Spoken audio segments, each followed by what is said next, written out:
The peaceful chirp of songbirds surrounding Paula Spina's Coopville home is often drowned out by massive steel birds roaring through the sky.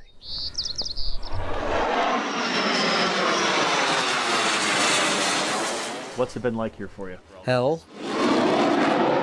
The jets, known as Growlers for their low, noisy rumble, regularly fly training missions low and loud over Whidbey Island, sometimes from morning well into the night. For more than a decade, neighbors have asked officials at the Whidbey Island Naval Air Station to change the flight patterns, but the problem persists. Neighbors have recorded noise levels at more than 130 decibels, about as loud as an air raid siren. The frustration level and the anger level, it just soars. Lawsuits have been filed. Washington's Attorney General determined the Navy unlawfully expanded its Growler program without considering environmental impacts. Now, researchers at the University of Washington have weighed in.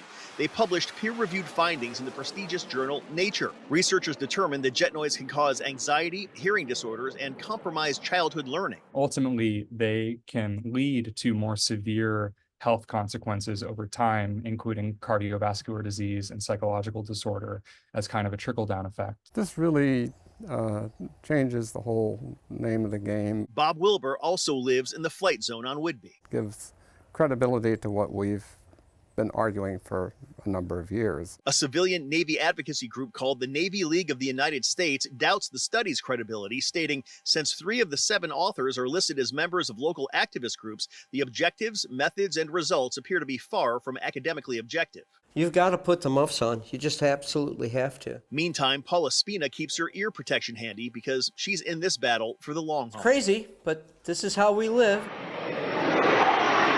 My attitude is, I know this isn't good for me, but I'll be damned if I'm going to let them chase me out of my home. I will fight to the last minute.